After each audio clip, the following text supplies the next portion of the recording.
Bonjour à tous, bienvenue pour ce nouveau tour d'horizon des dernières actus du football mondial. Installez-vous confortablement, on commence tout de suite. Coup de tonnerre à Londres. West Ham a officialisé la nomination de Nuno Espírito Santo comme nouvel entraîneur. Il remplace Graham Potter, remercié après une série de mauvais résultats qui ont plongé les Hammers à la 19e place de Premier League. L'ancien coach de Nottingham Forest, limogé il y a seulement 18 jours, signe un contrat de 3 ans et prendra les commandes dès le prochain match face à Everton. Un changement de cap pour West Ham, pendant que du côté de Liverpool, l'ambiance est bien différente. Arne Slot n'a pas hésité à critiquer publiquement Jeremy Frimpong après la défaite de Liverpool contre Crystal Palace. Les Reds, invaincus jusque-là, ont cédé dans les dernières secondes sur un but d'Edin Ketia à la 97e minute. Slot a reproché à Frimpong son marquage défaillant qui a coûté la victoire et mis fin à la belle série des Liverpooliens. De la frustration à Liverpool. Mais à Newcastle, c'est Arsenal qui a eu le dernier mot. Arsenal a renversé Newcastle à St James Park grâce à un but de Gabriel à la toute dernière minute. Un coup de tête décisif sur corner d'Ødegaard a offert la victoire 2-1 aux Gunners.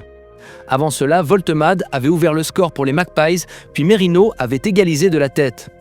Un succès arraché dans la douleur qui permet aux hommes d'Arteta de rester au contact du haut du tableau. Pendant ce temps, un ancien de Manchester United brille loin de Old Trafford. Marcus Rashford continue d'impressionner en Catalogne. Prêté par Manchester United, il a offert une passe décisive lors de la victoire 2-1 du Barça contre la Real Sociedad. Koundé a égalisé grâce à lui avant que Lewandowski ne donne la victoire. 5 victoires consécutives pour le Barça avec un Rashford en pleine confiance. Chez le rival madrilène, tout n'est pas aussi rose. Le Real de Madrid a connu une soirée bien compliquée. Witsel, Carreras, Tchouaméni et Valverde, 4 joueurs pourtant fiables, mais tous en grande difficulté lors de la dernière rencontre. Entre perte de balles, manque de personnalité et erreurs défensives, leur performance a semé le doute au Metropolitano.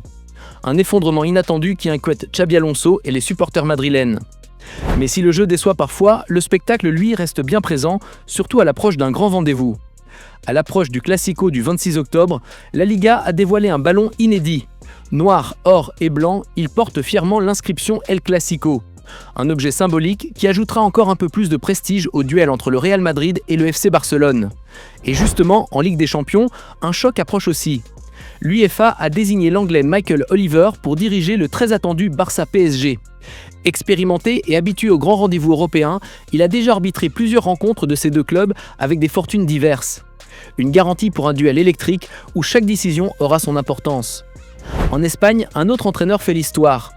Manuel Pellegrini est désormais l'entraîneur ayant dirigé le plus de matchs avec le Betis, 264 rencontres, un record absolu. Arrivé en 2020, il a hissé le club à un niveau d'ambition européenne inédit. Son avenir reste en suspens, mais les supporters espèrent une prolongation pour continuer cette belle aventure.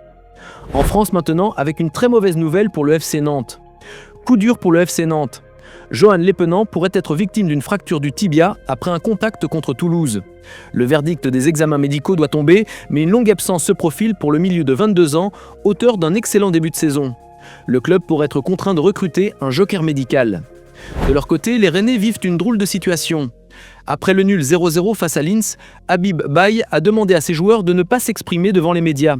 Une décision surprenante, destinée à assumer seule la frustration et éviter des discours convenus. Seul Halidou Seydou a parlé par obligation contractuelle. Un choix atypique de la part de l'ancien consultant devenu coach. Pendant ce temps, au Mondial U20, une nouveauté historique a fait son apparition.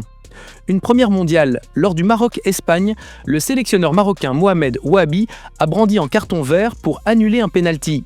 Équivalent du challenge dans d'autres sports, ce carton permet au coach de demander un recours vidéo limité. L'arbitre a annulé la décision initiale et averti le joueur espagnol pour simulation. Une innovation qui pourrait changer le football. Et en Serie A, c'est l'élégance qui a pris le dessus.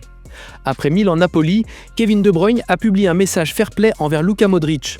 Remplacé prématurément, il n'a pas polémiqué, préférant rendre hommage à son adversaire et ami. Tout le monde aime le beau football, a écrit le Belge sur Instagram. Une preuve de respect dans un football parfois trop tendu. Du côté du PSG, les nouvelles sont plus rassurantes. Bonne nouvelle pour le PSG, Ousmane Dembélé a confirmé que sa rééducation se passait bien. Absent depuis début septembre, il espère revenir après la trêve internationale. Une bouffée d'air frais pour Luis Enrique, qui doit déjà composer avec une infirmerie bien remplie. Et enfin, on termine avec un retour sur l'événement majeur de l'an dernier, les Jeux Olympiques.